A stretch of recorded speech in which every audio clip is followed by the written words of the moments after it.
Welcome back to Guru Chronicles. I'm on the road right now. Wanted to go ahead and put this recording on. Want to talk about divorce, or really avoiding divorce.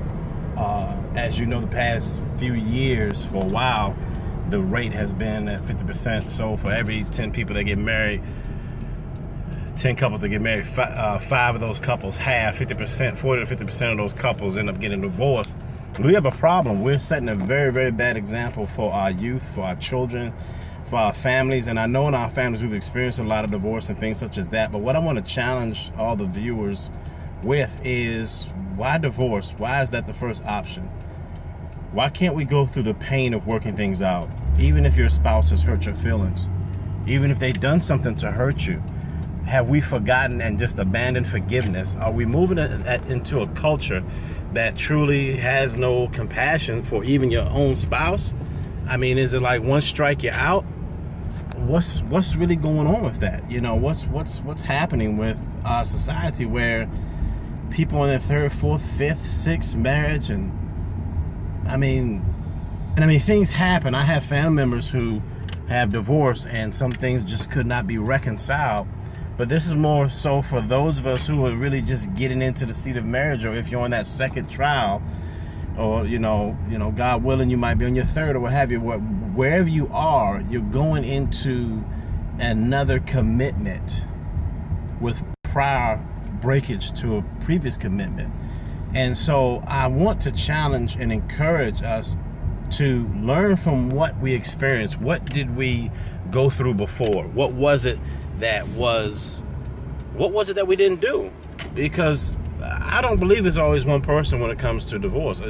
You got married together, you failed together. And so this may be a tough session, but I'm just saying this because everybody's just, so many people getting divorced. So many people you meet are just, it's almost as if it's a norm. And I'm really struggling with our nation and the culture of American culture, that we're so comfortable with certain things that are just like wrong. We're getting comfortable, like it just happens. And that's just, I think that's really poor.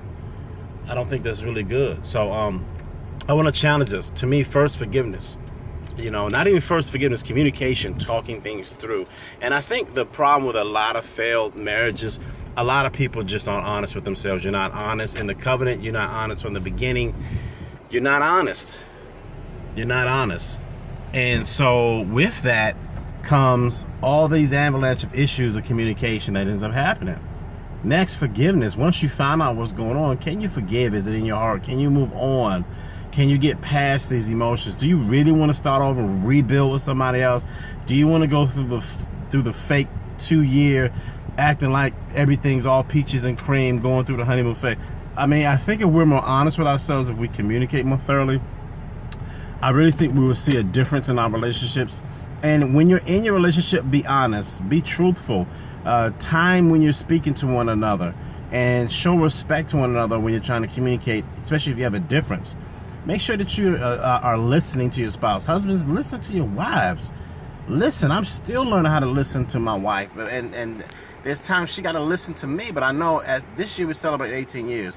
I know that we have both gotten better in hearing each other and listening to what each other are saying.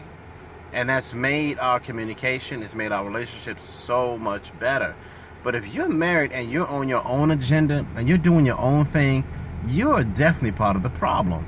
And so to me, when we can deal with that issue, when we can deal with self, because really, when you say I do to somebody, you really say, I do intend to let myself go for you. And we're not doing that. So I think if we could do those three things, some forgiveness, some compassion along with communication, and really listen and hear one another and be honest. There's more than three things, but pick the three out that you need to work on, because I'm working on all of it. Okay? So in life we have challenges and we're tested.